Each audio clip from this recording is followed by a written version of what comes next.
Et ben voilà, c'est parti. Bienvenue à vous, amis Facebookiens, Facebookiennes, Twitcheuses, Twitchers, internautatrices, internautateurs, joueuses et joueurs de tous bords et de toute origine. On est content de vous retrouver. C'est la fin de la semaine. Normalement, à cette heure-là, on a une petite page de débrief ludique. Alors, on va faire le débrief ludique, parce que vous ne savez pas forcément tout ce qui s'est passé sur Trick Track cette semaine, mais il y a peut-être des choses qui auraient pu vous intéresser ou qui auraient dû vous intéresser. Je vais ensuite présenter, après ce petit temps de débrief, présenter tous nos invités sur la mosaïque que vous voyez devant vous, parce que on a décidé de laisser un petit peu de temps. Et c'est pour ça qu'on ne le met pas dans un café du matin, mais sur cet après-midi, de laisser un petit peu de temps quand même, de prendre des nouvelles de nos amis éditeurs, distributeurs et boutiques. Parce que en cette période de confinement, on imagine bien que pour les uns et pour les autres, les temps sont durs. Alors c'est pas qu'une seule phrase, c'est aussi une réalité de voir comment est-ce que on peut faire face à cette période de confinement, en cette période de pandémie, et surtout aussi dans un deuxième temps voir comment on peut imaginer l'après-confinement, voir quels auront été les impacts. Alors avant de vous présenter ces invités, et d'ailleurs pour laisser le temps à tout le monde, y compris à notre ami Pouic de se mettre bien à l'aise et d'arriver, je vais vous parler de ce que nous avons fait cette semaine. Cette semaine, nous avons eu à chaque fois en deux temps. Café du matin avec un sujet de discussion et puis l'après-midi, un petit temps de jeu pour vous faire découvrir aussi d'autres façons de jouer en distanciel. Nous avons commencé lundi avec un échange qui avait un lien avec ceux de la semaine dernière, puisqu'on s'est demandé comment les jeux modernes avaient finalement réussi à aller de plus en plus loin, à toucher de plus en plus de monde. Et on s'est rendu compte que les souvenirs, les bons moments partagés avec quelqu'un qui avait été, entre guillemets, le bon porteur de la parole ludique, étaient importants. C'est des choses qui nous avaient donné envie de continuer à aller dans le jeu de société. Donc, du coup, on a partagé nos meilleurs souvenirs ludiques lundi matin. Ça a été suivi dans l'après-midi de quelques parties de Splendor rondement menées. Mardi, nous avons fait un focus sur les jeux à deux. Beaucoup de gens sont enfermés à deux. Certains disent même en information non ludique que la Chine connaît la plus grande affluence de demandes de divorce, c'est pas pour être méchant, depuis que le confinement est arrêté. Donc visiblement des gens qui vivent à deux, au bout de quelques semaines, c'est pas toujours évident. Et ben ils avaient qu'à jouer aux jeux de société et on a parlé des jeux à deux parce que ça donne de bonnes solutions pour passer le temps. Ça c'était mardi et l'après-midi on a fait du Ticket to Ride et on s'est rendu compte avec François que la carte de la Suisse est vraiment terriblement terrible dans le jeu à deux. Le mercredi, nous avons parlé pour la deuxième fois des jeux pour enfants. Et les jeux pour enfants, dans la façon de le développer, dans la façon de le porter au public, dans la façon de le sourcer, dans la façon de l'envisager, c'était notre deuxième volume parce qu'il y a aussi beaucoup de gens qui sont avec des enfants et qui voulaient en savoir un petit peu plus sur cet aspect-là. On a fait ensuite, mercredi soir, du jeu de rôle. Qu'est-ce que ça fait du bien de simplement se mettre sur Skype pour s'amuser à distance avec un jeu de rôle d'initiation. Là encore, on essaye de vous intégrer pour que vous puissiez jouer avec nous et découvrir que le jeu de rôle n'est pas aussi difficile que ça en a l'air. Enfin, jeudi, hier, on a parlé des jeux solo. Quand sa douce moitié ou ses enfants ne veulent pas jouer avec vous, il y a encore tout un tas de jeux qui peuvent se pratiquer, même si c'est plus tout à fait en société. Et on a joué à Small World, une fois encore avec François, qui a été suffisamment gentil pour me donner une revanche de revanche, parce que j'avais perdu les deux premières et que je puisse en gagner au moins une. C'était pour mon honneur. Merci François. Et enfin, ce matin, notre petit café du matin, c'était la réédition. Est-ce que c'est vraiment une bonne recette que de rééditer des vieux jeux qui auraient fonctionné, qui ont été des succès d'estime?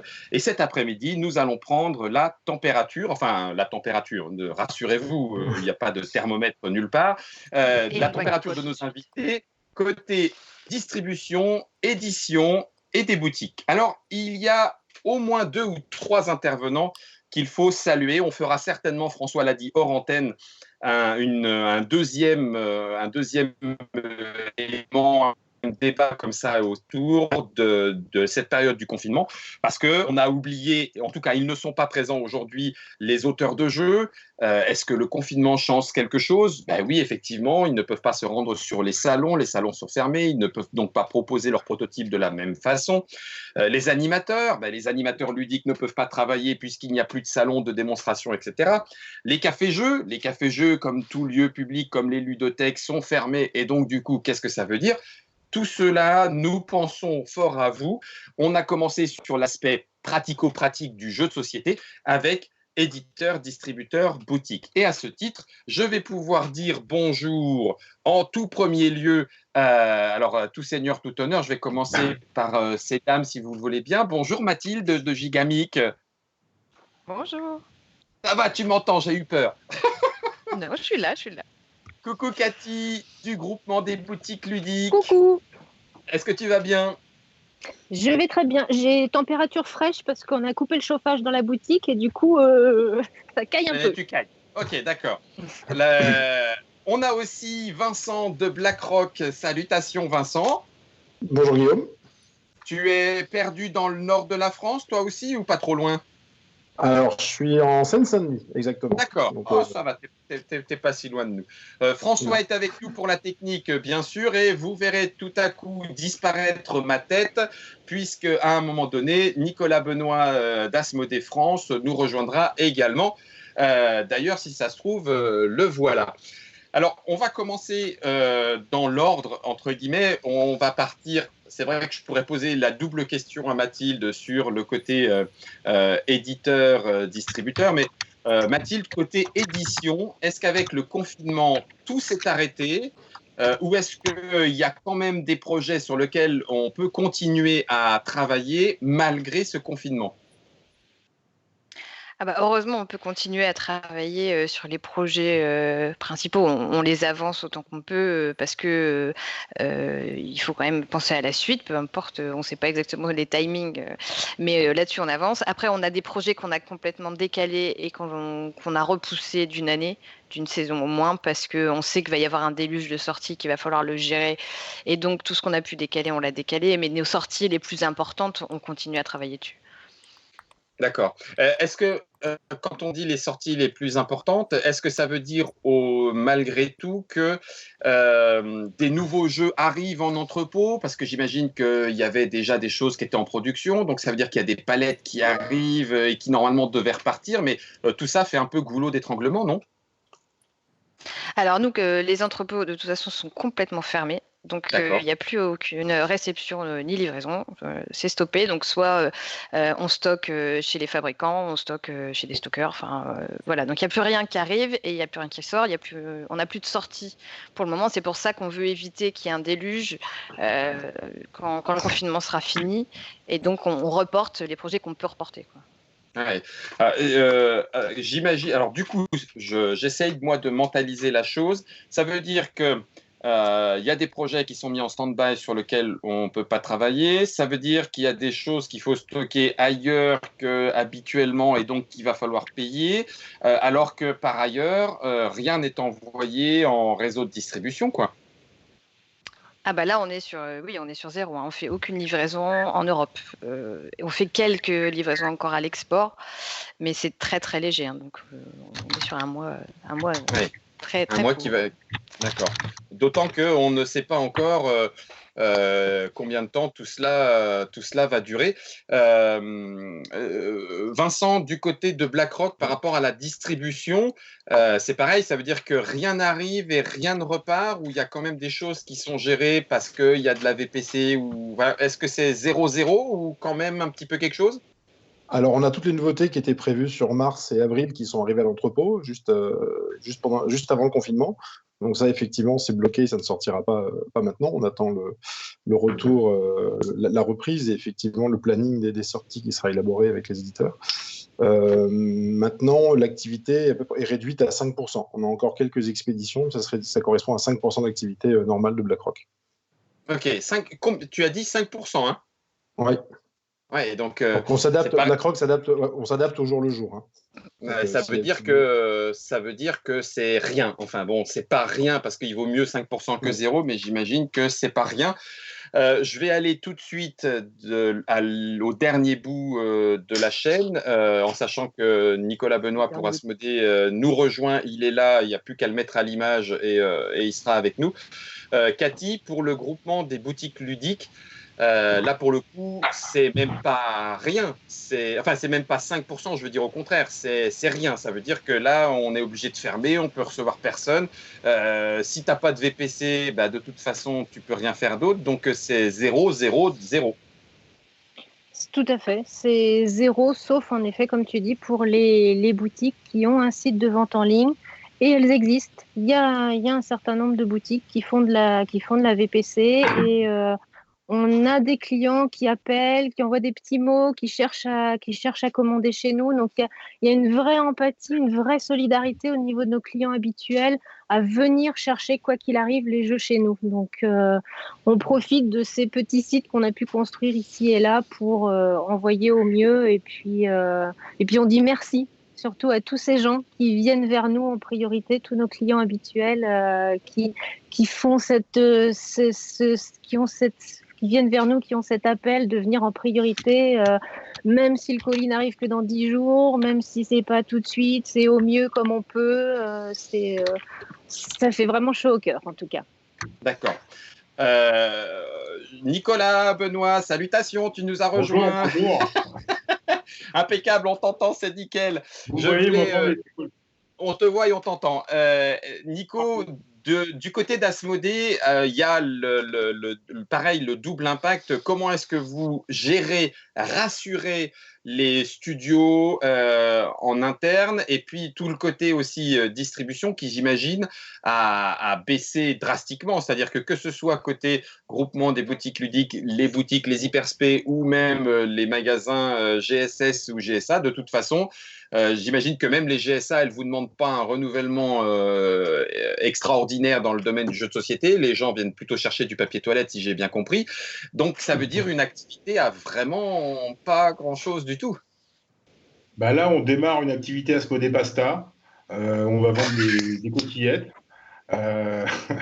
Non, ça a chuté, effectivement. Bah, tous les magasins sont fermés. Il reste que quelques onliners qui travaillent un petit peu. Même Amazon n'est pas bien là. Et puis la grande distribution, effectivement, elle est plus occupée avec ses flux d'approvisionnement de nourriture. Donc effectivement, là, c'est un mois d'avril qui est blanc. Ouais. Donc du coup, alors on le sait tous en termes de quotidien, peut-être plus Mathilde, Nicolas, Vincent, le télétravail permet de continuer. On a fait comme on a pu aussi à Trick Track. Je vais donc du coup plus poser la question d'abord à Cathy. Tu parlais tout à l'heure de la solidarité qu'il y a pu y avoir avec les clients, les joueurs et joueuses qui se renseignent, qui veulent un petit peu faire attention à vous. Est-ce que vous, entre boutiques, il y a aussi un petit peu ce moment où on essaie de se rassurer, parce que j'imagine que pour certains, c'est se dire, mais si c'est un mois zéro, non, je ne veux pas la poser comme ça, parce que je ne veux pas non plus tomber dans le pathos, mais malgré tout, c'est vrai. Est-ce que c'est dur au point de se dire, mais si ça se trouve, c'est mort, c'est fini, j'en sais rien, je ne sais pas comment le dire, mais quel état d'esprit on peut avoir comme ça? Je crois qu'il vaut mieux pas réfléchir à ça. C'est l'idée d'être ensemble, comme j'aime à l'appeler notre Facebook, notre fameuse machine à café. C'est surtout tous les jours d'aller se dire des petits mots. Alors, on voit bien sur notre Facebook qu'il y a plus d'une centaine de boutiques qui viennent chaque jour pour voir ce qui se passe. Par contre, on a beaucoup moins de messages. On voit bien qu'il y a une sorte de petite sidération, d'angoisse, de comment je peux réagir, mais toujours cette importance du groupe, de se dire, bon, les collègues sont là, on est tous là. Là, on va lancer les adhésions pour 2020 parce qu'on a des boutiques justement qui sont seules, qui n'ont pas accès à notre groupement et qui demandent. Et on voit bien l'importance en effet d'être réunis, d'être ensemble et de partager, de parler de son quotidien, des petites blagues, des devoirs qu'on fait avec les enfants. C'est pas penser à ce qui se passe. On est tous en bonne santé. Je vois que vous avez tous bonne mine aussi. Donc voilà, l'important, il est là. L'important, il reste là pour l'instant. Je repars, Mathilde, on parlait du coup des gros projets sur lesquels on peut continuer de travailler. Quand on parle de gros projets, ça veut dire que c'est des jeux sur lesquels il y avait un espèce de point important et que vous ne voulez pas lâcher entre guillemets pour 2020. Donc on continue de faire travailler les auteurs, le développement, les chefs de projet, les illustrations. C'est bien ça dont tu parlais ? Oui, c'est ça, c'est les jeux sur lesquels on était déjà avancés qui doivent normalement être mis en production le mois prochain pour des sorties par exemple à Essen. On essaye quand même encore cela d'avancer, de finaliser le travail autant que possible, même si forcément c'est beaucoup moins facile qu'en étant tous ensemble au bureau, mais bon, on arrive à bricoler pour que ça avance, au moins pour ces projets qui étaient bien aboutis déjà, quoi. Nicolas, pareil, du côté d'Asmodée, on sait que c'est des fois un calendrier de fou à gérer avec les différentes sorties. On imagine donc forcément que ça va l'être encore plus au moment où le confinement va s'arrêter, ou en tout cas, quoi qu'il en soit, même dès à présent à envisager, parce que ça veut dire qu'on ne peut pas se contenter, j'imagine, de dire « Ah ben non, mais c'est pas grave, on repousse tout d'un mois ou d'un mois et demi en fonction de la durée du confinement ». J'imagine que c'est plus compliqué que ça. Ah non, oui, c'est beaucoup plus compliqué. En fait, on ne peut pas, pour faire redémarrer le marché correctement quand tout ça, ça va s'arrêter, il faut qu'on accompagne aussi les magasins et les gens, parce que les gens, ils vont pas pouvoir acheter tout ce qui sort. Donc, il est nécessaire de trouver un compromis entre le trop et le pas assez. C'est-à-dire qu'on ne peut pas tout arrêter, parce que les magasins ne pourront plus rien à vendre en novembre. Donc, ça serait la double lame. Et on ne peut pas non plus continuer à tombeau ouvert. Donc, on est obligé voilà, il y a des projets qui ont été ajournés, d'autres qui continuent parce qu'ils sont bien avancés et on y croit. Et c'est aussi des projets type Unlock, par exemple, qui sont des bulles d'air pour tout le monde. Donc voilà, les projets peut-être un peu plus expérimentaux, pour certains, vont être retardés parce qu'ils seront peut-être plus compliqués à vendre. Donc l'idée, c'est d'accompagner un redémarrage comme ça, sans faire n'importe quoi, ni trop, ni pas assez. Donc on a loin d'avoir tout stoppé, on continue à travailler. Le télétravail, c'est déjà une petite institution dans certains studios, donc c'est pas gênant. Et voilà, l'idée, c'est effectivement de se concerter tous, et ça, je crois que c'est en cours de discussion, au moment du redémarrage, pour pas qu'on appelle tous des magasins en disant « j'ai 45 nouveautés, vas-y, prends-les », parce qu'évidemment, ça se passera très mal. Mais c'est pas non plus zéro, parce que sinon, il faut que les magasins ils aient des choses à vendre. Il faut que les gens aient envie de revenir les voir, et il faut qu'il y ait des choses chez eux, qu'ils aient des choses à proposer. Donc on est une espèce d'entre-deux, là, où on arbitre sur des choses, mais on continue à acheter des choses et à lancer des choses. Ouais. Vincent, du côté de BlackRock, Johan a réagi très vite avec certains éditeurs que vous distribuez en disant on aurait pu faire de l'envoi à des joueurs, mais on sait que là les boutiques vont fermer, on va retarder, etc. etc. Est-ce que ça procède aussi, enfin je veux dire, c'est une bonne chose, j'imagine, de pouvoir un petit peu ménager tout le monde dans la chaîne. J'ai envie de le dire, c'est aussi une question, j'imagine, de trésorerie, c'est-à-dire il y a un moment, comme l'a dit Nicolas, on peut pas tout faire, on peut pas faire zéro non plus. Puis il y a aussi après simplement, basiquement, non mais là il va falloir que, enfin voilà, je vais y arriver, pardon. Est-ce qu'il va falloir faire des coupes franches en disant peut-être à un éditeur, et je sais que ça peut être difficile, en disant non, là il va falloir qu'on attende encore 3 mois de plus, même si ça a redémarré, parce qu'il y a ce produit-là qui a plus de chance. Enfin, est-ce que ça pourrait aller jusque-là ? Il y a tout un. En fait, chez BlackRock, au mois de mars, on a un séminaire normalement avec tous les éditeurs. Je crois que tu étais là l'année dernière. Et c'est un moment stratégique pour nous. Donc, ce moment a été annulé cette année. Donc, il est reporté. Et puis, il est fait un peu grâce au télétravail actuellement avec les éditeurs qui nous permet de tester les jeux et de les accompagner dans leur développement. Maintenant, il y aura des coupes. Je ne pourrais pas te dire ça. Par contre, la manière dont les jeux vont être sortis, on va éviter de mettre, si jamais on sort 2 jeux en une même semaine, on va éviter de mettre 2 jeux de même type, de même typologie. Et ce travail-là va être fait en amont avec les éditeurs, bien sûr. Mais ça va être un gros travail. Pour revenir sur ce que disait Cathy tout à l'heure sur sur les boutiques ludiques, il y a beaucoup de petites boutiques qui ont ouvert récemment encore, et donc là, la trésorerie, le problème de trésorerie, il est très très fort. Et c'est des boutiques qui ont eu un hiver un peu compliqué et qui se retrouvent là sur leur première année d'activité avec 2 gros événements difficiles. Et donc ces boutiques-là, il va falloir les accompagner aussi par une présence sur le terrain. Ouais, ouais.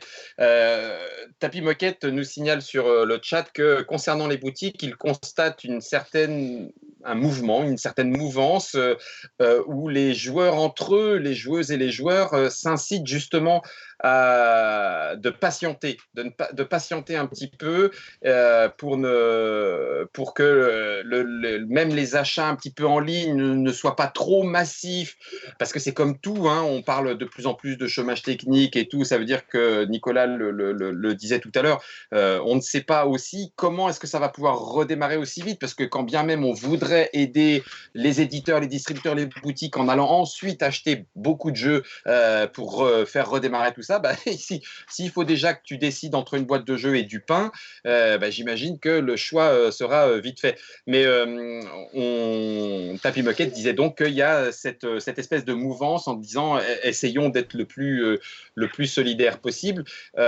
Et du coup, je vais poser la question à Mathilde. Nicolas parlait d'essayer de trouver le bon niveau et de se mettre le plus d'accord en discutant. Est-ce que tu penses, Mathilde, qu'il pourrait même y avoir une espèce, je mesure mes mots, de consultation un peu générale comme on l'a jamais vu entre les différents éditeurs et les différents distributeurs pour réguler au mieux tout ça? Est-ce que tu penses que ça serait d'une part envisageable, voire même possible pour que ça redémarre dans les meilleures conditions possibles?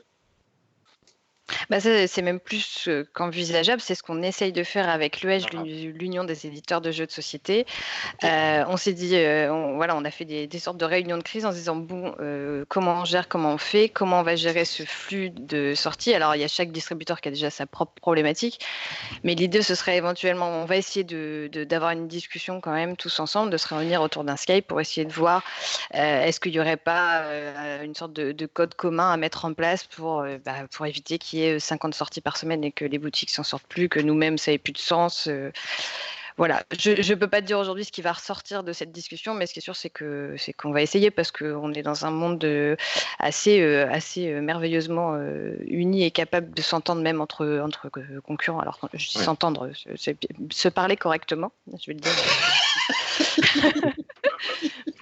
Mais c'est juste avoir un moment d'échange autour de cette problématique-là, avec les boutiques, le groupement des boutiques ludiques aussi, qu'on va consulter avec une grande attention, pour essayer de faire au mieux pour tout le monde, quoi. On est tous dans la même galère, donc on va essayer de se serrer les coudes et d'avancer ensemble dans une bonne direction. D'accord. Cathy, comment est-ce que le groupement des boutiques ludiques, donc ça représente déjà pas mal de boutiques, mais comment est-ce que tu envisages, d'ailleurs François pourrait presque en parler aussi, mais comment est-ce que tu envisages, on va passer à cette deuxième partie plutôt, justement cette reprise. Est-ce que, allez, on va réouvrir le rideau de fer et puis les gens vont venir, bon, c'est reparti, et puis voilà, c'est reparti. Est-ce que, sans aller non plus dans le pathos, hein, j'essaye d'équilibrer tout ça, mais est-ce qu'il y aura à côté de ça un avant et un après quand même? Aucune idée. On peut. Déjà, on ne sait même pas quand est-ce qu'on va réouvrir.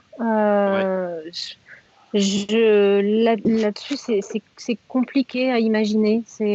Est-ce que le confinement va s'arrêter petit à petit? Est-ce qu'on va pouvoir, ou tout d'un coup, ça va se faire, on pourra faire une super fête magnifique dans les rues? Est-ce que pour l'instant, on n'a pas de visibilité sur ce qui va se passer, donc il est difficile de se dire comment on va organiser les choses pour le moment.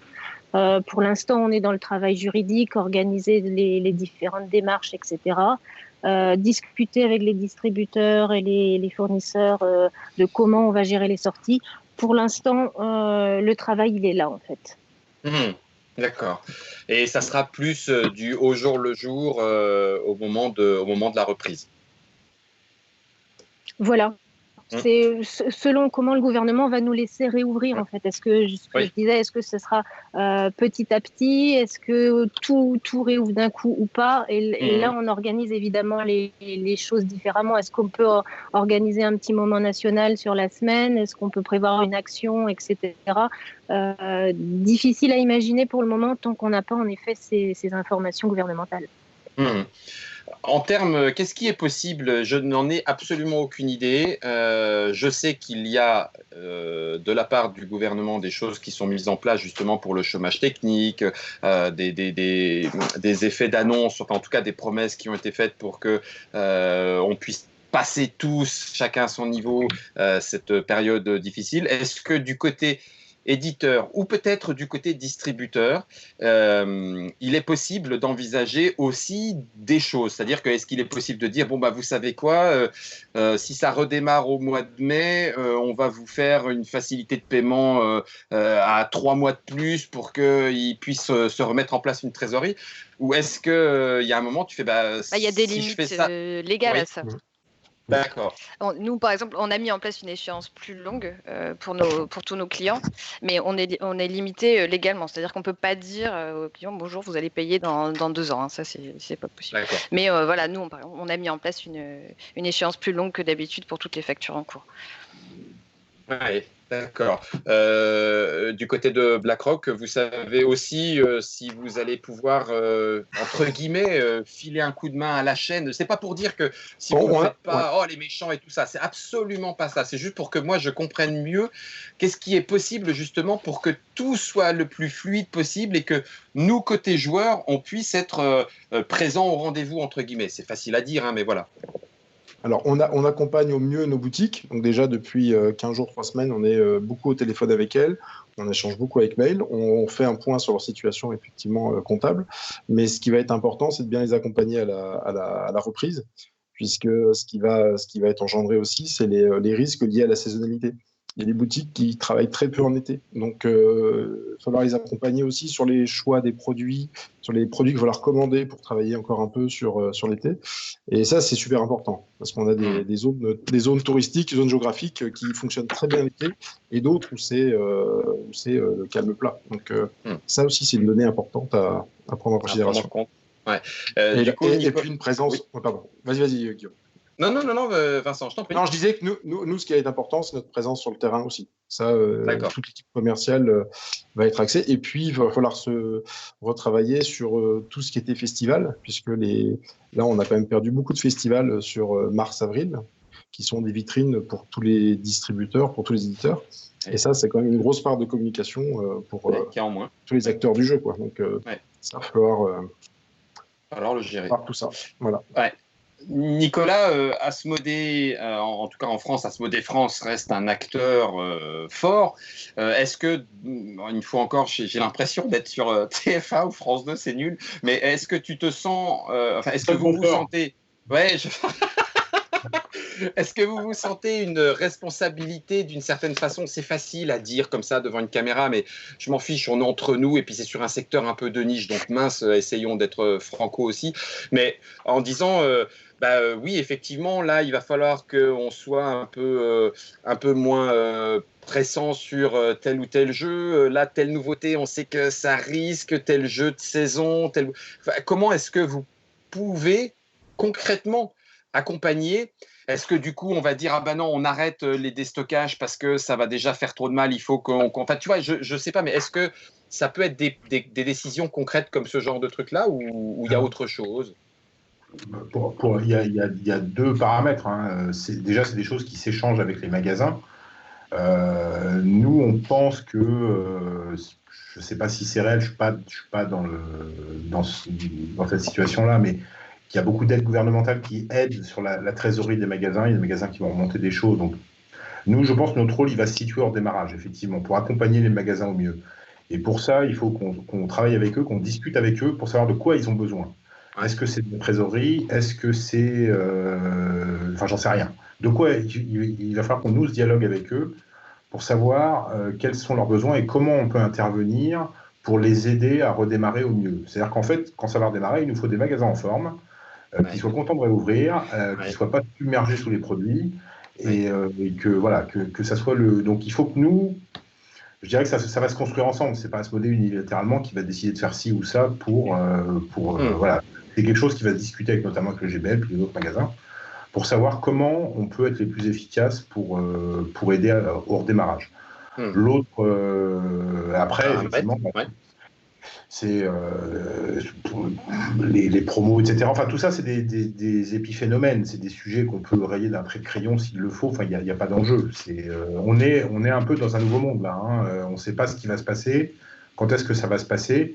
Donc, je pense que tout ce qui existait avant est pour l'instant en croix, ou entre parenthèses. Donc, comment ça va redémarrer, personne ne le sait. Donc, il faut qu'on l'invente aussi, tous ensemble. Je fais un grand clin d'œil à notre cher et tendre Mathieu Despnous qui est avec nous et qui fait « Je pense que cela va être du pilotage à vue pour tout le monde ». Mais malgré tout, un pilotage à vue concerté peut être quand même bien mieux qu'un pilotage à vue non concerté. Du coup, Cathy, quand il y a cette partie-là, distributeurs, éditeurs qui se mettent aussi à l'écoute en disant bon, alors du coup, pour redémarrer, on va vous écouter et voir ce que ça peut donner. Est-ce que vous, de votre côté, vous avez besoin ou pas? Est-ce que vous avez déjà votre avis? Est-ce que vous avez besoin que nous, joueurs et joueuses, on fasse remonter aussi des trucs en disant bah, nous, on sera prêts. Enfin, c'est un peu bizarre d'ailleurs de dire ça, mais bah, nous, on veut bien faire ci ou on veut bien faire ça. Enfin, comment est-ce que tu amènerais des arguments pour dire justement aux distributeurs, aux éditeurs, ben voilà, on a besoin de ci, on a besoin de ça? Ou est-ce qu'une fois encore, on peut juste dire ben on verra sur place, quoi? On verra. Ce que je peux dire, c'est que on est tous solidaires. C'est la solidarité dans le milieu du jeu, elle est réelle. On n'a rien eu, peu de choses à demander au niveau du groupement, à nos éditeurs, à nos distributeurs. Les délais de paiement sont venus d'eux-mêmes. L'idée de repousser les sorties sont venues d'eux-mêmes. C'est des choses qu'on allait demander, on préparait un communiqué, mais tout est venu déjà. Donc il y a déjà cette compréhension de nos besoins, de ce qu'il faut faire. Les joueurs, comme tu disais tout à l'heure sur la communauté des ludistes, ils sont prêts à attendre aussi. Donc la solidarité, elle est là. On sera tous prêts au moment où il faudra redémarrer. D'accord. Ok. J'espère. Oui, bah oui, non, j'espère aussi. Autre petite question qui nous est du coup là posée via chat, la question, la régulation, je ne sais pas comment il faut l'amener, entre la VPC, boutique en ligne, boutique en dur, était quelque chose qui était, entre guillemets, parfois titillé dans les discussions et tout. Est-ce que le fait du confinement redistribue la donne ou pas du tout? C'est-à-dire que bon, bah, on avait l'habitude de dire c'est bon ton d'aller taper sur Amazon. Je fais exprès d'y aller à grands traits, d'accord, mais c'est des fois des choses qu'on entend. Je fais exprès de taper sur Amazon parce qu'il faut protéger les petites boutiques locales. Une fois encore, je le fais exprès. Je fais exprès de taper sur Philibert parce que c'est le plus gros et puis il faut aller un petit peu dans les boutiques locales. Est-ce que le confinement va redistribuer la donne ou pas? D'accord. À qui tu demandes? Bah, en fait, comme je sais que le terrain est un peu glissant... on est poli, on parle pas. Je glissais à qui veut répondre sur ce genre de terrain un petit peu glissant. Non, mais on sait qu'il y avait une concurrence qui existe et qui est normale et tout, et que chacun ensuite prend une décision. Mais est-ce que suite à un événement qui est hors norme comme celui-là, est-ce que ça redistribue la donne ou pas? Écoute, moi je peux répondre parce que c'est très très simple chez nous.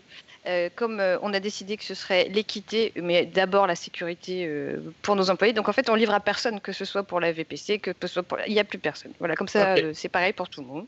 Il n'y a pas de choix à faire, on ne vend plus. Voilà. D'accord.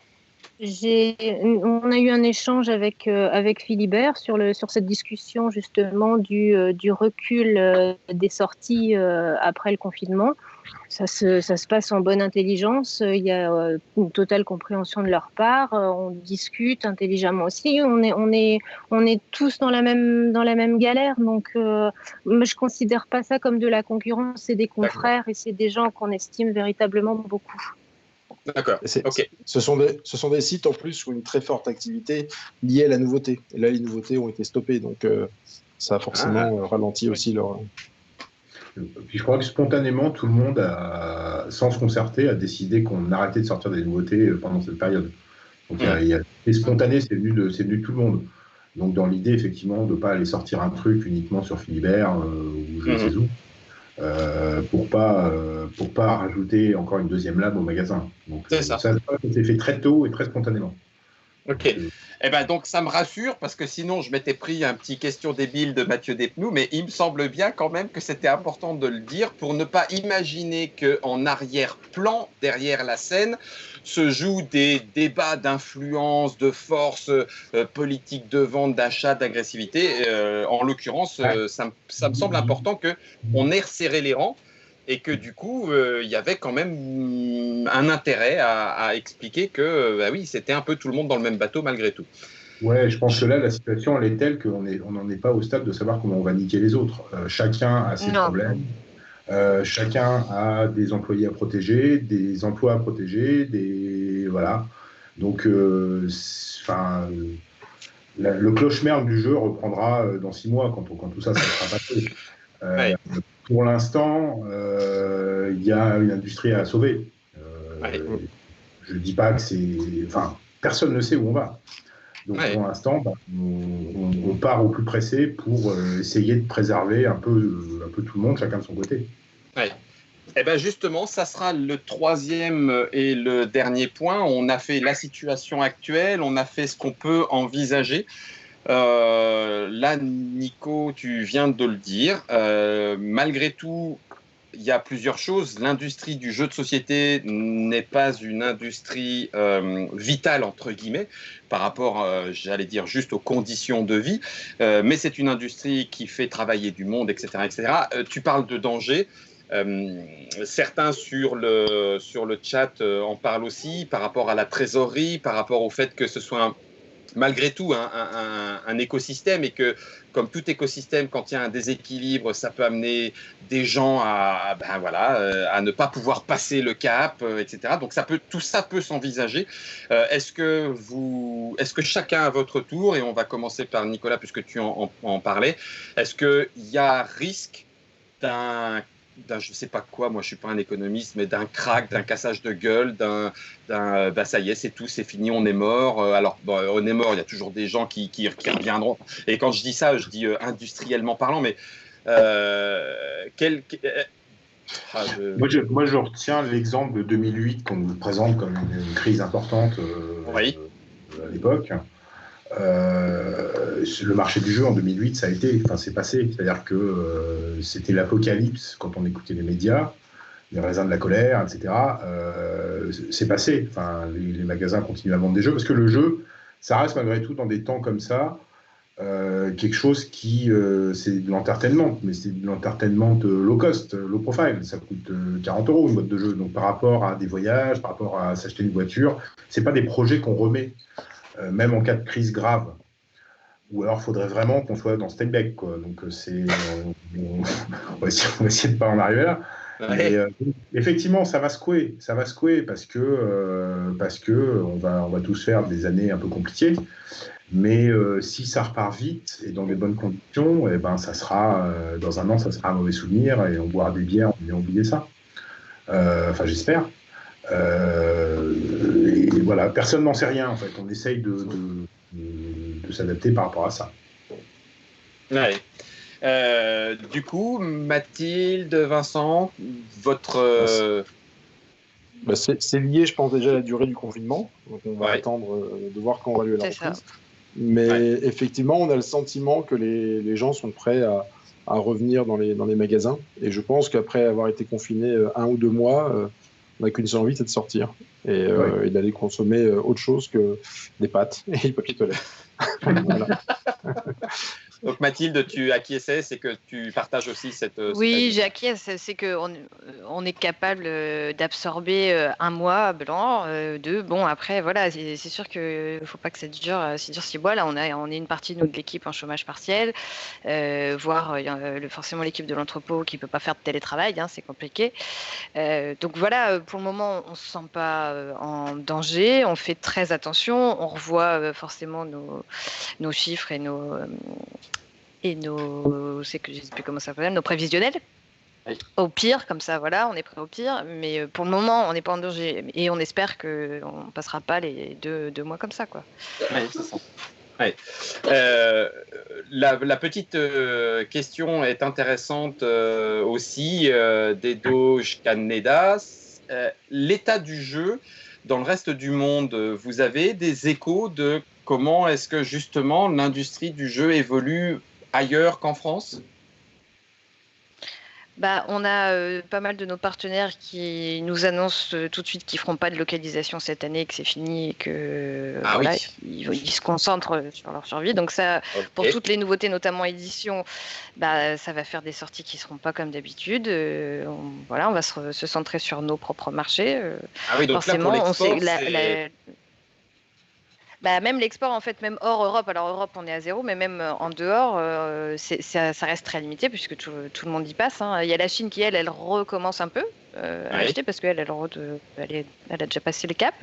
Et quelques pays comme ça, mais en fait, pour la plupart, ils sont en plein dans le pic, donc ils ne commandent pas non plus. Hein.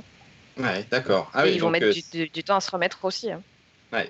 Situation compliquée également. Benoît, Nicolas, pardon, excuse-moi, autant pour moi. Nicolas, il y avait le même avec Asmodée, les différentes entités par pays et tout. Il faut remonter cette même crainte. Ça dépend des pays. L'Italie, l'Espagne, c'est catastrophique. Hein. Moi, je parle beaucoup avec Luca, le responsable de l'Italie. C'est une cata. Aux États-Unis, ils ont pris conscience, on va dire, il y a une quinzaine de jours que ça allait pas. Donc là, ils ont fermé les bureaux, etc. Et ils savent que l'année, ils vont ralentir sur les nouveautés, etc. Les Anglais ont continué comme des Anglais jusqu'à très récemment. Pas de problème, tout va bien. En train de changer. Donc c'est très disparate, mais c'est clair qu'il va y avoir un ralentissement et nous on pense aussi aux éditeurs qui sont nos partenaires qui vont être finalement c'est le bas de la chaîne, hein, c'est les magasins et les petits éditeurs qui vont souffrir le plus parce que c'est eux qui sont les moins costauds. Donc c'est là où nous que ce soit nous, BlackRock, Gigamic, Yellow, etc., on doit être présent pour les aider. Enfin, pour faire, quoi. Du côté de BlackRock, Vincent, on sait que BlackRock travaille beaucoup avec ses partenariats justement internationaux, etc., etc.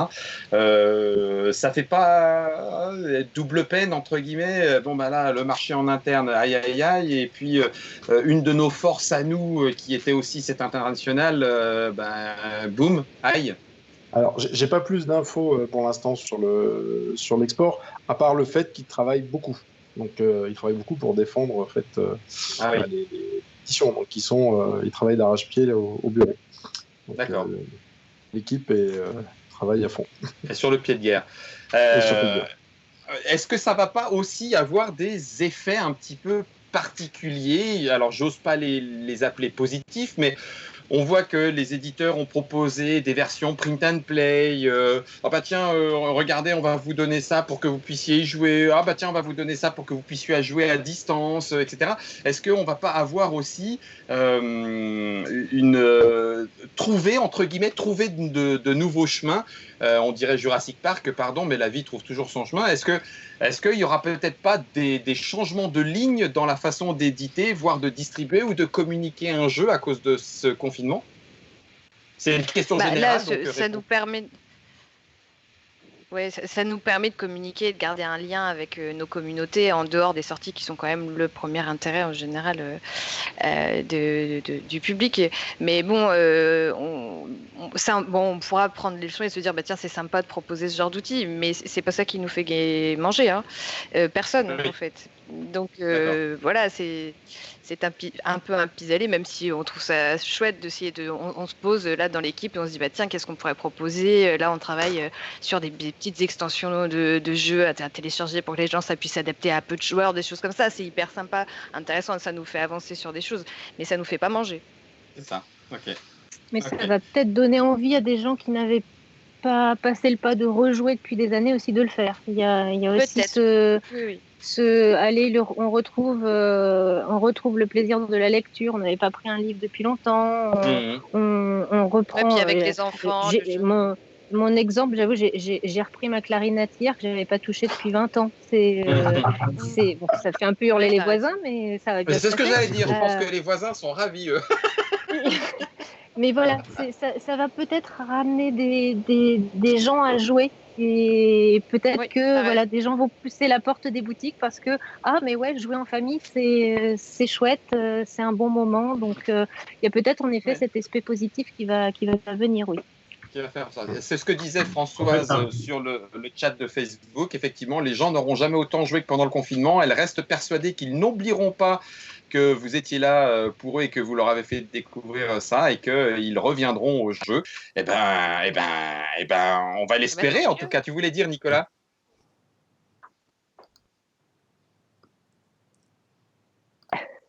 Non, on a perdu Nicolas. Oui, on a dû perdre Nicolas.